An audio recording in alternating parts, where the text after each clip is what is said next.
क्लीं श्रीं अर्हं श्री वृषभनाथ तीर्थंकराय नमः नमः नमः। भक्तामर प्रणत मौलिमणि प्रभाया द्योतकन्दलित पापतमोवितानि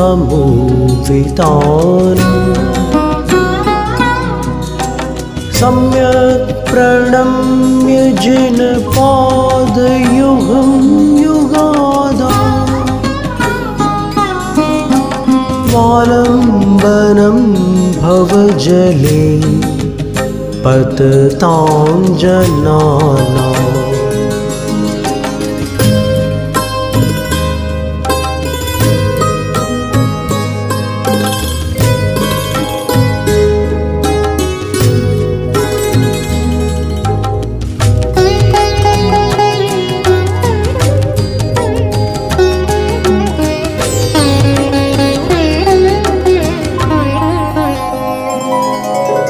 यः संस्तुतः सकलवाङ्मय तत्त्वबोधा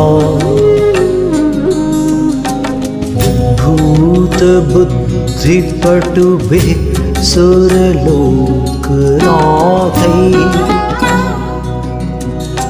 स्तोत्रैर्जगत्त्रितयचित्तहरैरुदारैः सोषेकिलाहमपि तं प्रथमं जिनेन्द्रम्।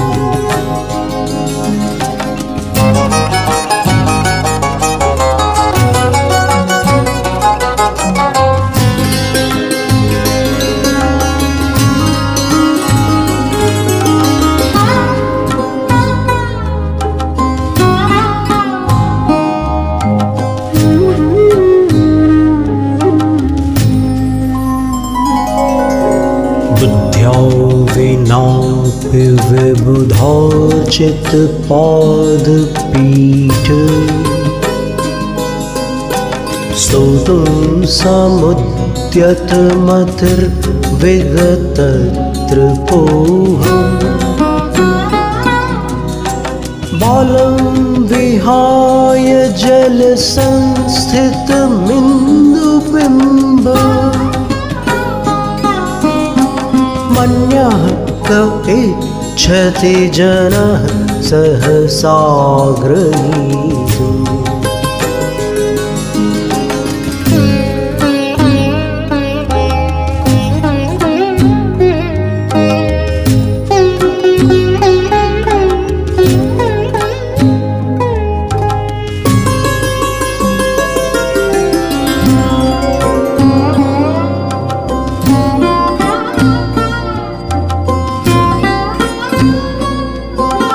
वक्तुं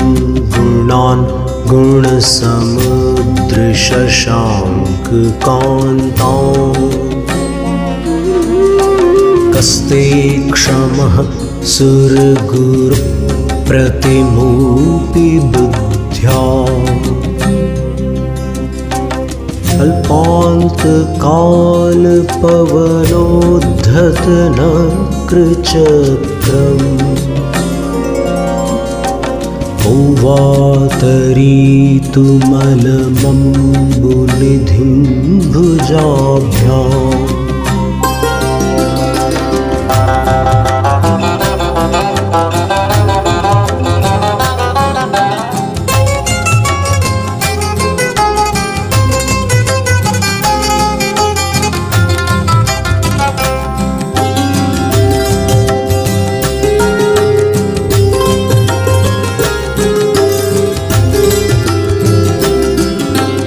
सोऽहं तथापि तव भक्तिवशान्मुनीशे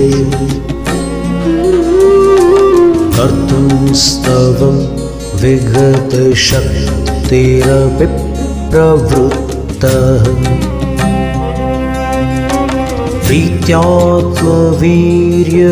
प्रीत्यात्मवीर्यमविचार्य मृगेन्द्रम् नाभीति किं निजशिशोः परिपालनार्थम्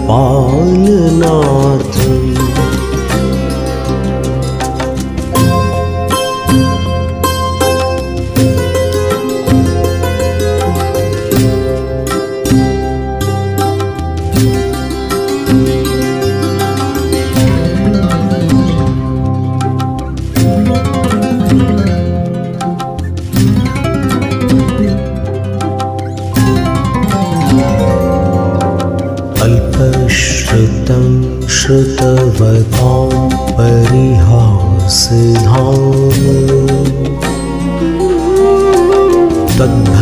तद्भक्तिरेव मुखरीकुरुते बलान् माम् यत्कोकिलः किल मधौ मधुरं विरोधे चारुछूतकलिका निकरैकहेतु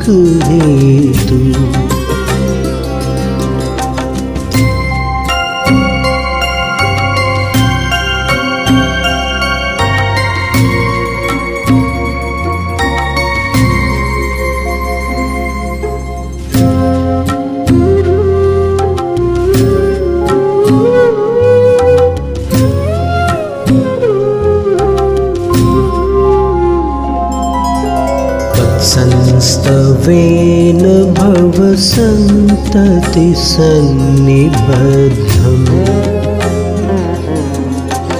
पापं क्षणात् क्षयमुपैति शरीरभाजाम्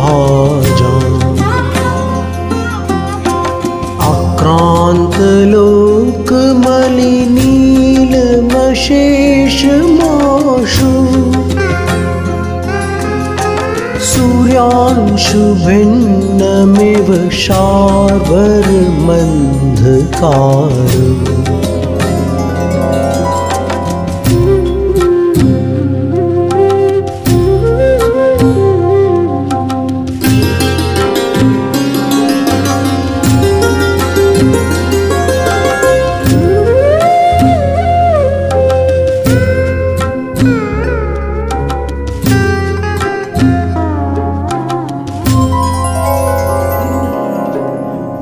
वेति नाथ तव संस्तवनं मयेव मारभ्यते तनुधियापि तव प्रभावात् चितो हर्ष्यति सतां नलिनीदलेषु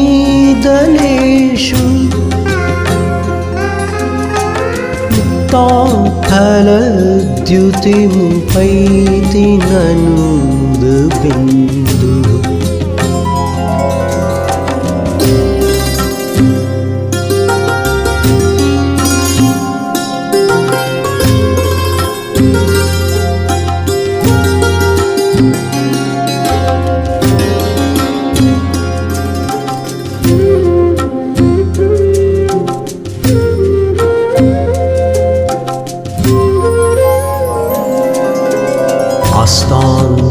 तवस्तवनमस्तसमस्तदूषण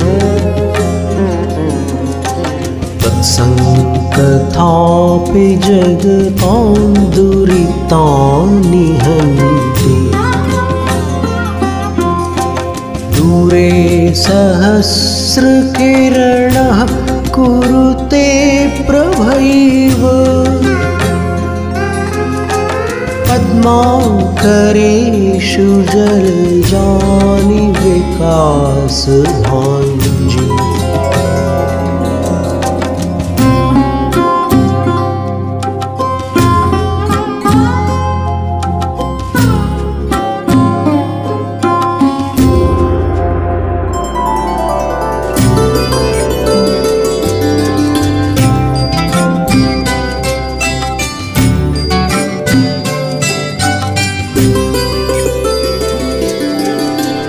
नात्यद्भुतं भुवनभूषण भूतनाथ भूतैर्गुणैर्भुवि भवन्तमभीष्टवन्तः तुल्या भवन्ति भवतो ननु तेन किं वा भूत्याश्रितं य इह नात्समं करोति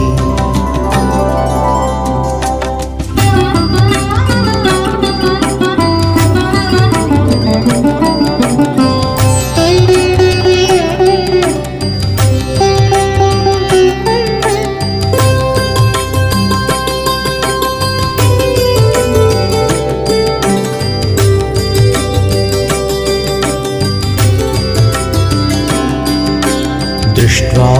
भवन्तमनिमेष विलोकनीयम् नान्यत्र तोषमुपयाति जनस्य चक्षुः पीत्वा पयः शशिखरद्युतिदुग्धसिन्धो क्षारं जलं जलनिधिरसितं कविच्छेत्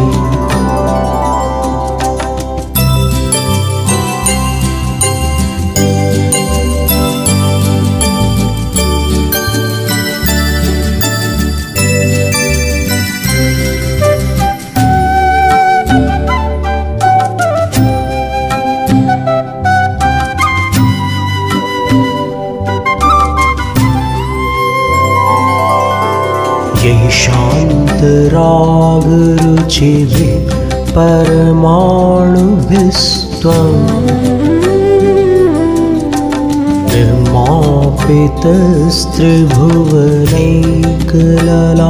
निर्मापितस्त्रिभुवनैकललामभूत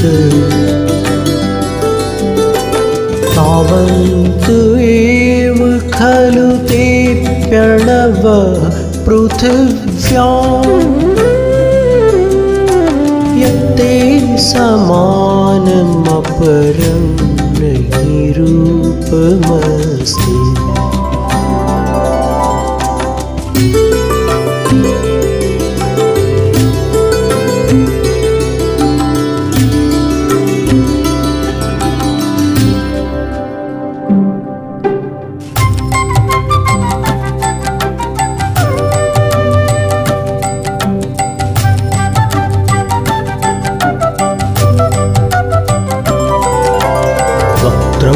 त्वते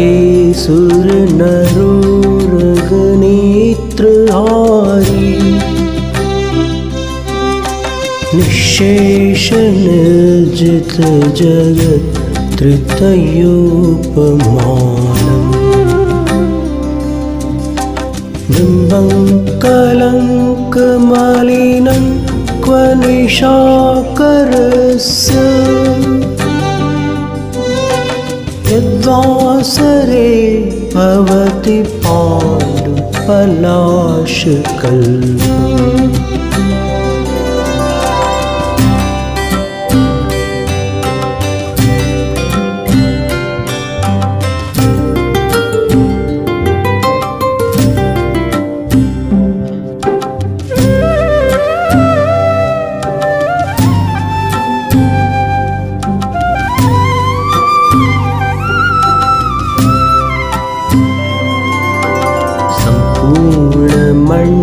विरल शशांक कलाकलाप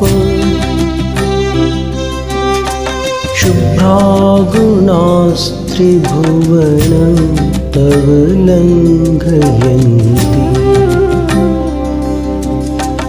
ये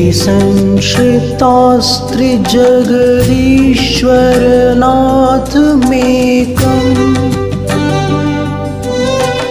कस्तान्निवारयति सञ्चरितो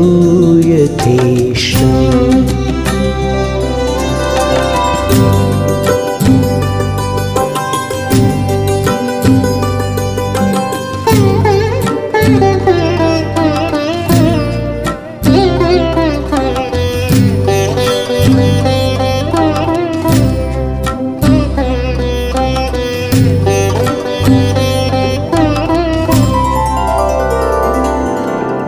चित्रं किमत्र यदि ते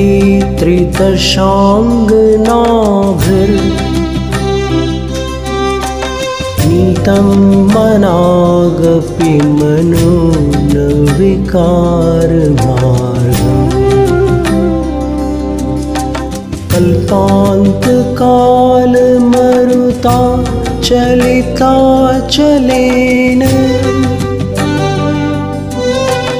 किं मन्दराद्रिशिखरं चलितं कदाचित्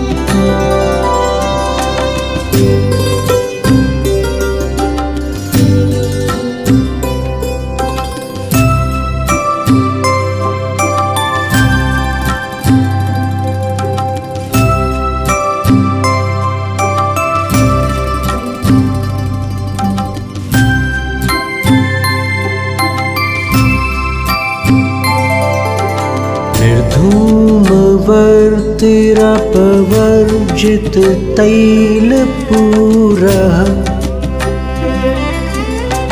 कृत्स्नं जगत्त्रयमिदं प्रकटीकरोषि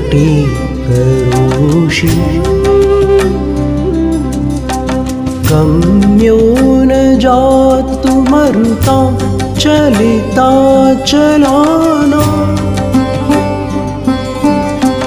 दीपो परस्त्वमसि नाथ जगत्प्रकाशः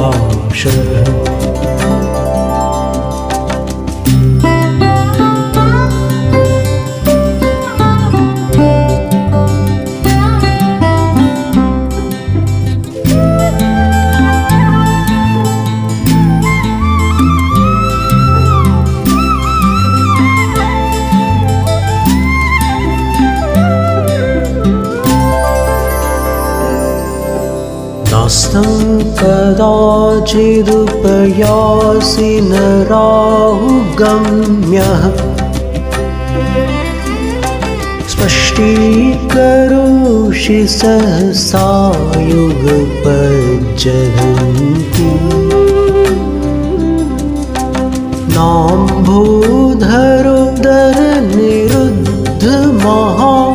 नाम्भोधरोदरनिरुद्धमहाप्रभावः सूर्यातिशायि महिमासि मुनीन्द्रलोके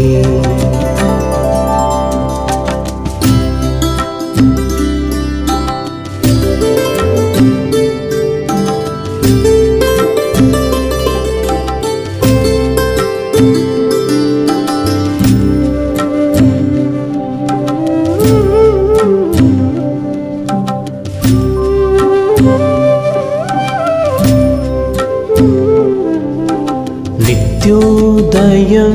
दलितमोहमहान्धकारम्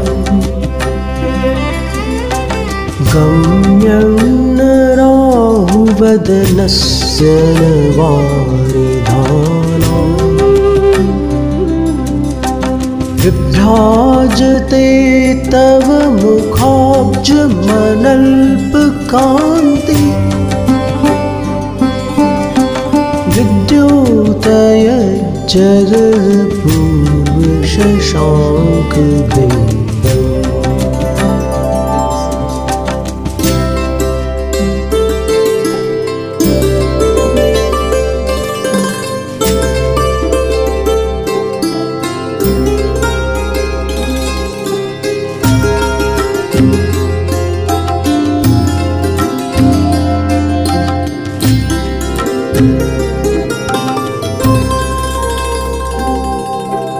किं शर्वरीषु शशिनान्निविवस्वता वा युष्मन्मुखेन्दुदलितेषु तमः सुनाथ निष्पन्नशालिवनशालिनि जीवलोके कार्यं कियज्जलधरे जलभारनम्रे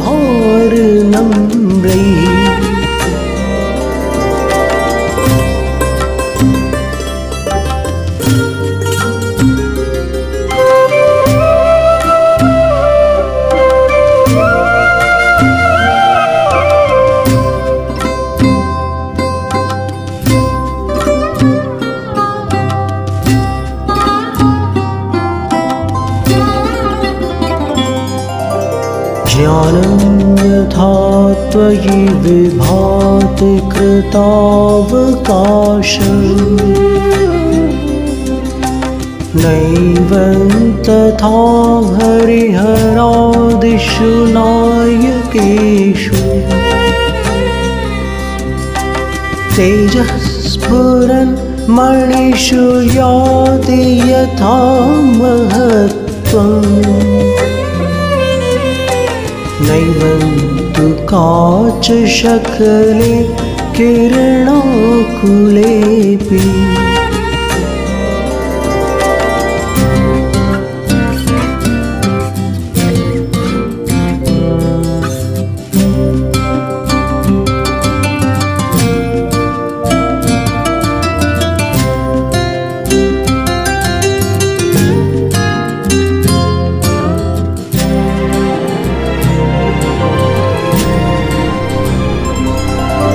मन्येवरं हरिहरादयमेव दृष्टा दृष्टेषु येषु हृदयं त्वयि तोषमेति किं वीक्षितेन भवता भुवि येन नान्यः कश्चिन्मनोहरति नाथ भवान्तरेऽपि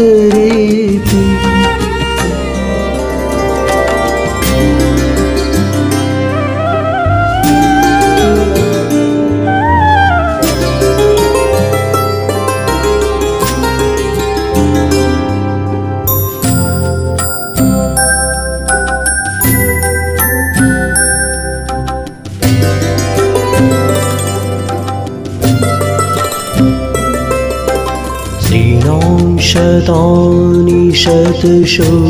जनयन्ति पुत्रा नान्यासुतं त्वदुपमं जननी प्रसूता सर्वादिशो दधति भानि सहस्ररश्म्यः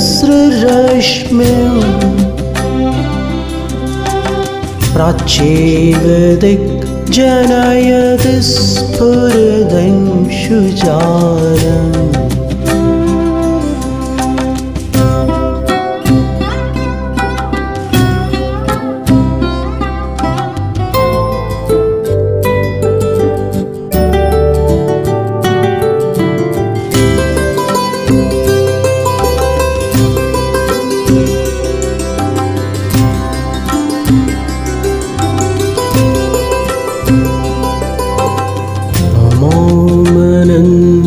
मुनयः परमं पुमांस मादित्यवर्णममलं तमसः परस्तात् त्वामेव सम्यगुपलभ्य जयन्ति मृत्युम् नान्यः शिवः शिवपदस्य मुनीन्द्रपन्था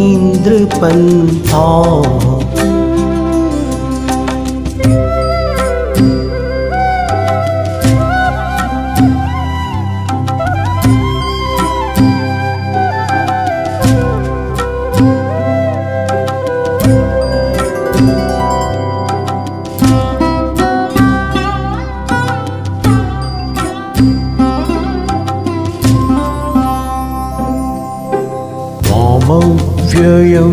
विभुमचिन्त्यमसंख्यमाद्यम्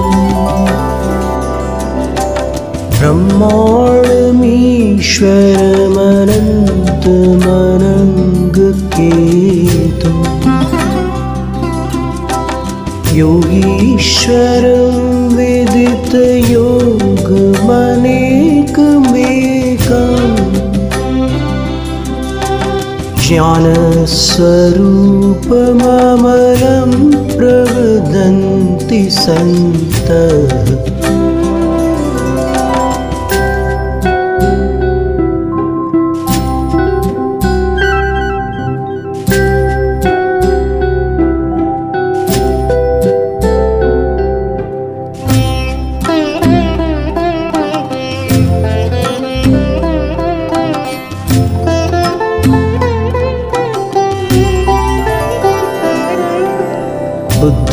बुद्धस्त्वमेव विबुधा चित्तबुद्धिबोधा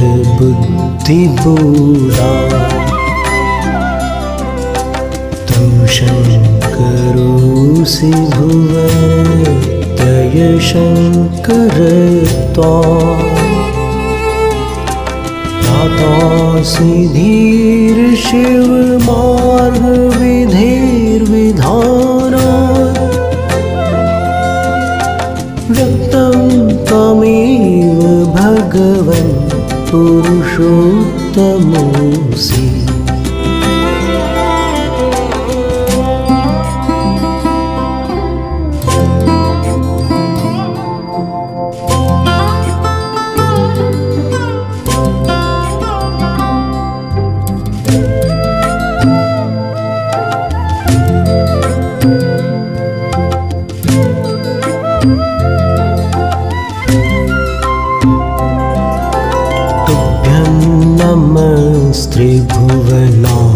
त्रिभुवनादिहराय नाथ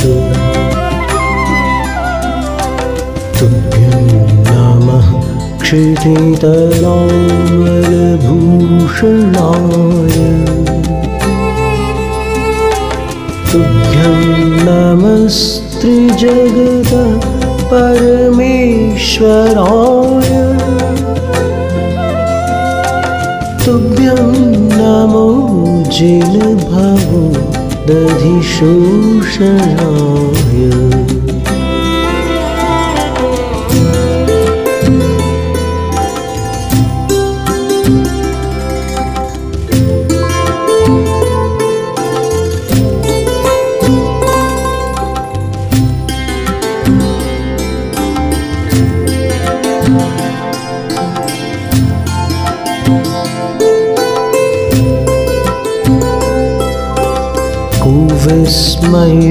विस्मयोत्रयदि नाम गुणैरशेषैः तं संश्रितो निरवकाशतया मुनीश दोषैरुपात्त विविधाश्रयजात गर्वैः स्वप्नान्तरेऽपि न कदाचिदपीक्षितोऽसि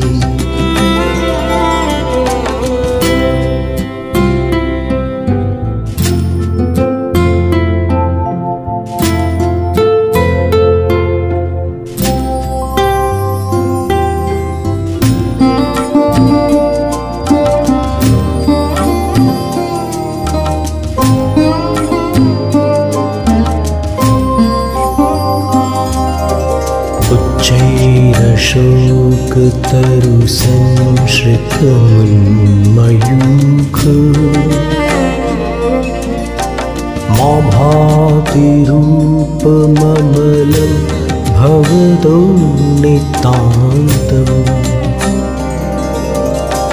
स्पष्टोल्लसत्किरणमस्ततमोवितानम्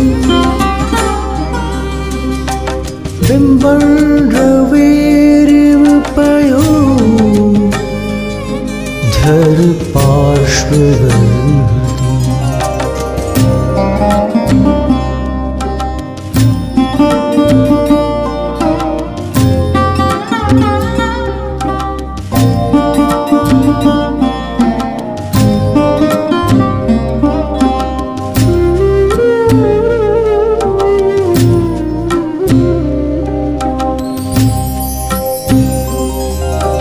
सिंहासने मणिमयूखशिखां विचित्रे विभ्राजते तव वपुः कनकाम्बुधारितम् बिम्बं वियद्विलसदंशुलतावितानम् तुङ्गोदयाद्रिशिरसीव सहस्ररश्मि।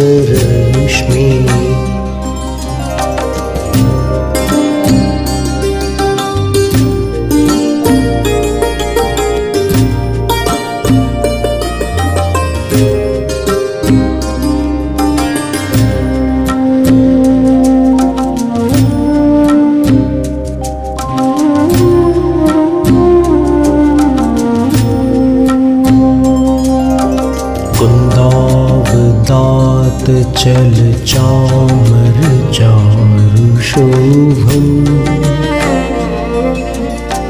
विभ्राजते तव वपुः कलधौतकान्तम्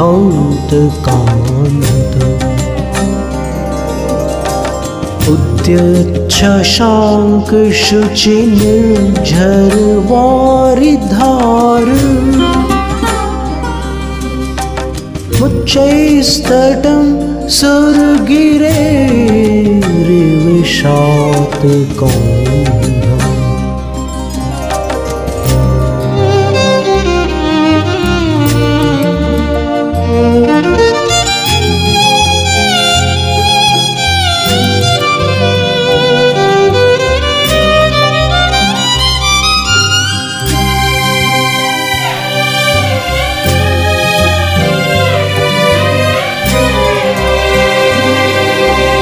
छत्रत्रयं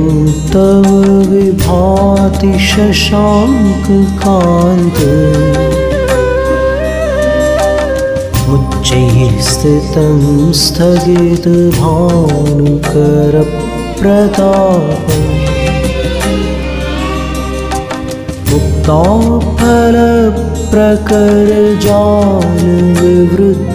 मुक्ताफलप्रकरजालविवृद्धशोभम् प्रख्यापय त्रिजगतः परमेश्वरत्वम्।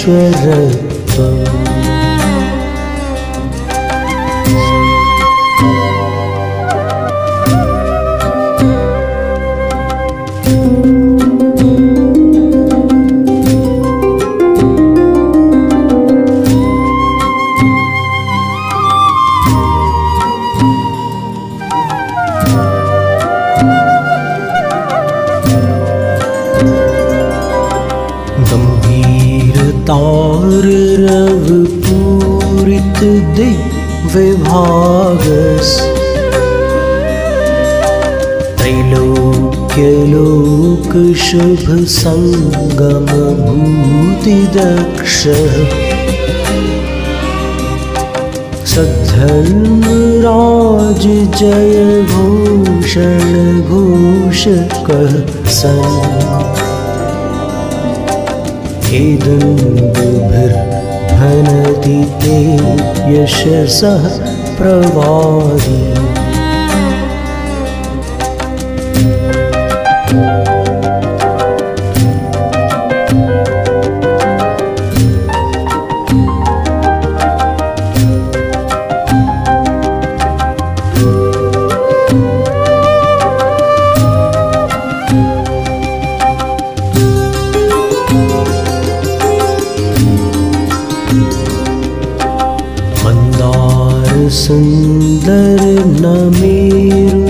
पारिजात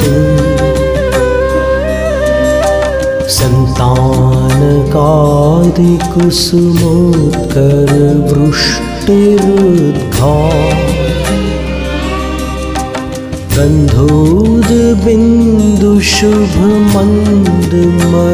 गन्धोदबिन्दुशुभमन्दमरुत्प्रपाता दिव्या देव पतति ते वचसान्ततिर्वा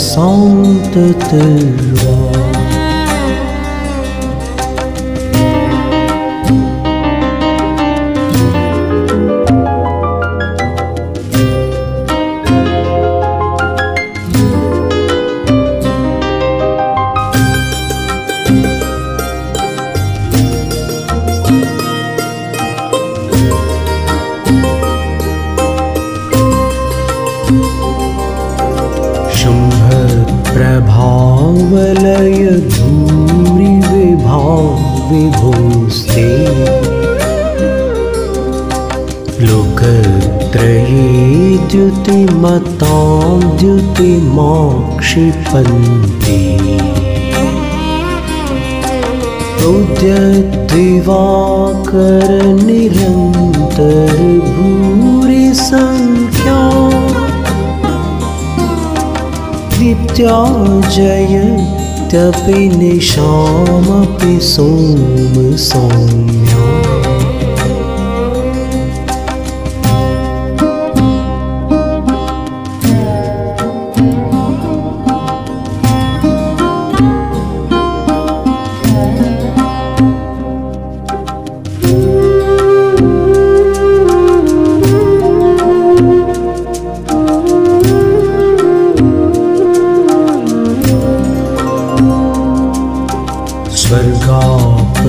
स्वर्गापवर्गगम मार्ग विमार्गणीष्ट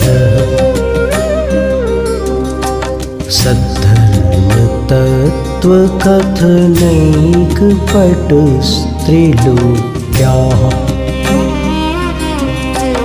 दिव्यधनुर्भवति ते विशदार्थ सर्व भाषा स्वभाव परिणाम गुणैः प्रयुज्य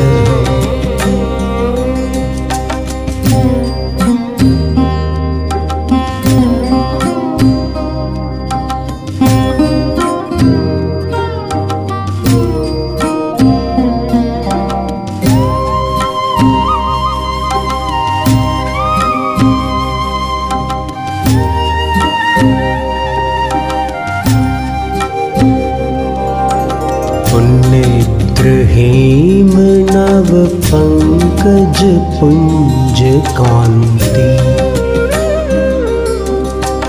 पर्युल्लसन्नख मयूख शिखाभिरामो पादौ पदानि तव यत्र जिनेन्द्रधत्तः पद्मानि तत्र विबुधाः परिकल्पयन्ति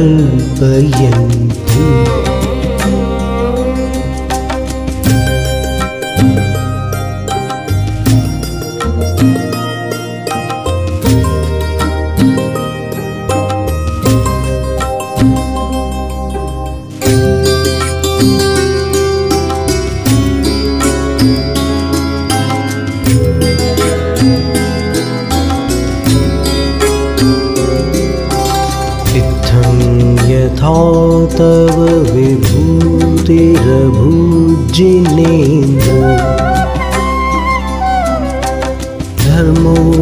धर्मोपदेशन विधौ न तथा परस्य यादृक्प्रभादेन कृतः प्रहतान्धकारा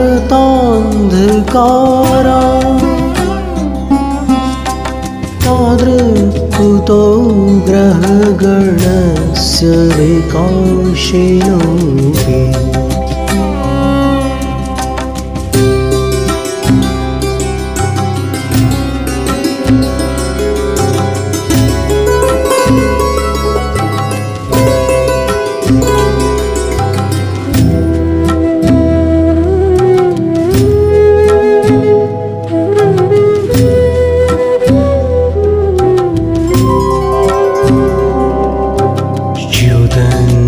दाविल विलोल कपोल मूल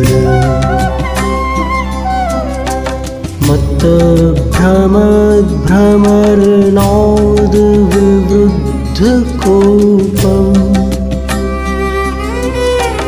ऐरावताभ में भमुद्धत मापतन्त्रम्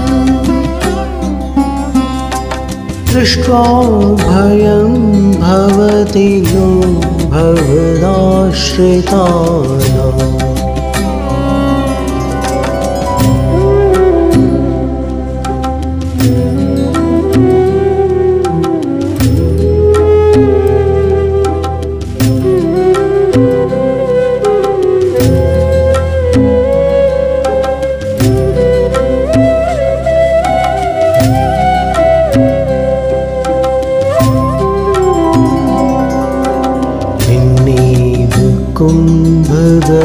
कुम्भगलदुज्ज्वल शोणितापो उत्ताफल प्रकरभूषित भूमिभागः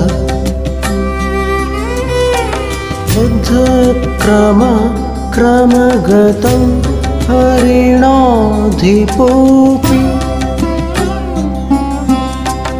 आक्रामते क्रमयुगाचर संश्रितं ते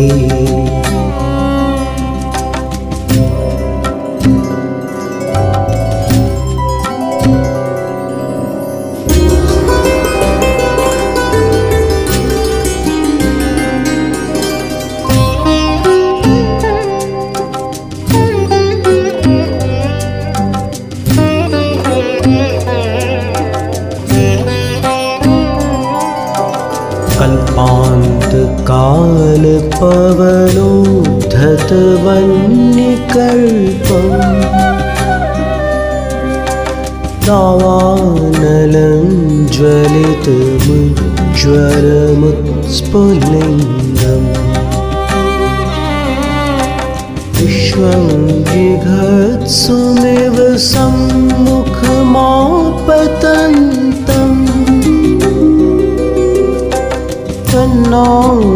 कीर्तन जन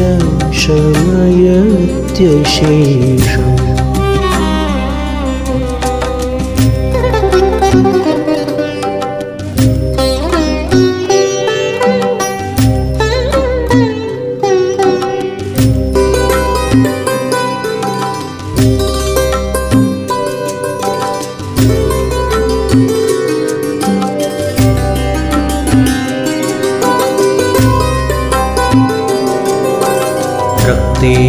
क्षणं समदकोकिलकण्ठनीलम् क्रोधोद्धतं फणिनमुत्फणमापतन्तम् आक्रामते क्रमयुगेण निरस्तशङ्कस्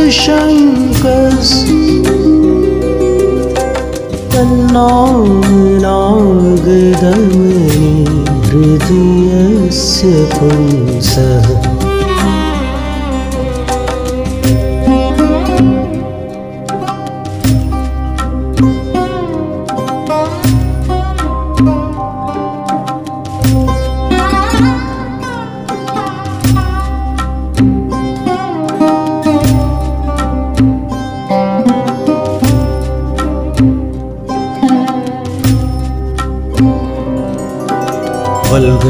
वल्गतुरंग गज गर्जित भीमनाद माजौ बलं बलवतामरि भूपतीनाम् उद्यद्दिवाकर मयूख शिखापविद्धम्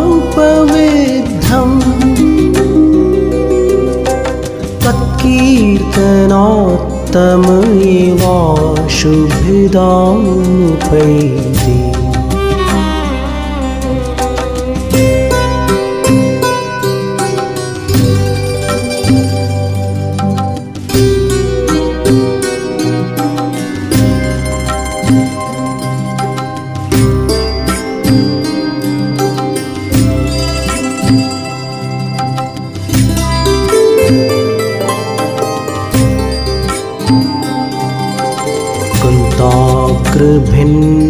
गज शोणित वारिवाह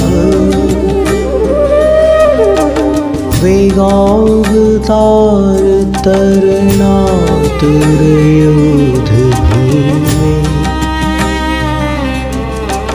युद्धे जयं विजित दुर्जय जेय पक्षास तत्पाद पंकज वनाश्रयिनो लभन्ते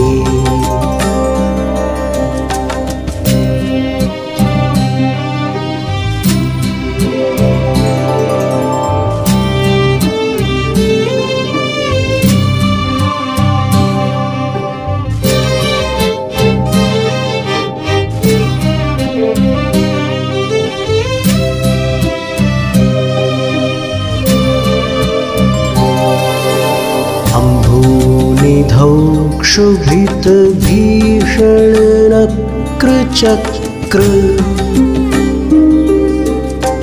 पाठीन पीठ भय दुर्बण वाड भाग्नो रंगतरंग शिखर स्थित यान पात्रास त्रासं विहाय भवतः स्मरणाद्व्रजन्ति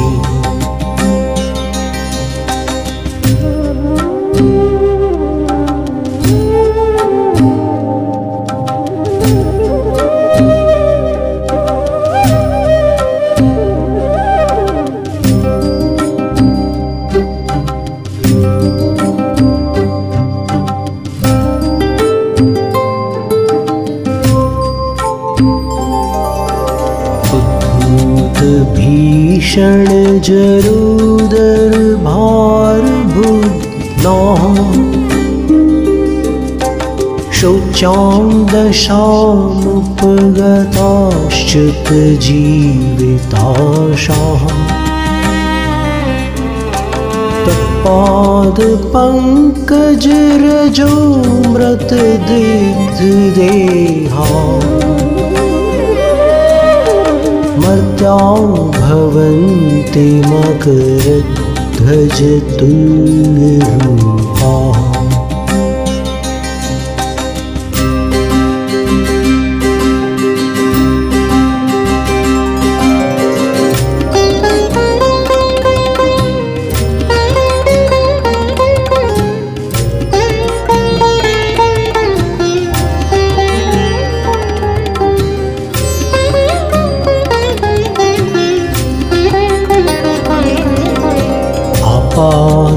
कंठ मुशृंखल वेष्टितांगा गाढ़ं बृहन्निगड कूटे निघृष्ट जंघा तन्नाम मंत्र मनिषं मनुजा स्मरन्तः सद्य स्वयं विगत बंध दया भवन्ति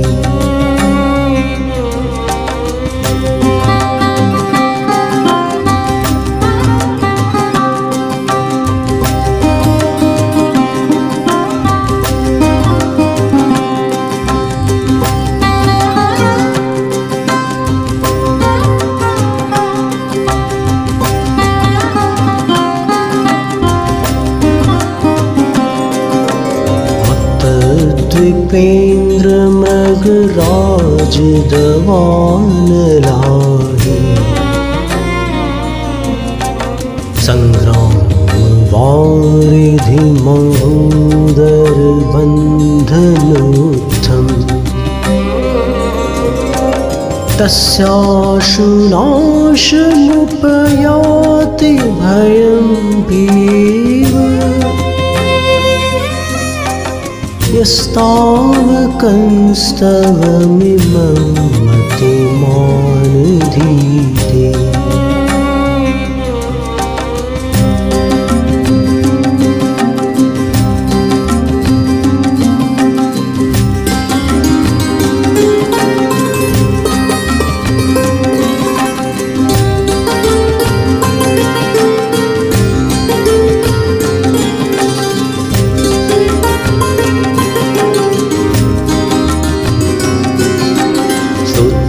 सृजन् तव जिनेन्द्रगुणैर्निबद्धा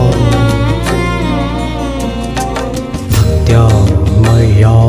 विविधवर्णविचित्रपुष्पा दत्ते जनो यैः कण्ठगतामजस्रम्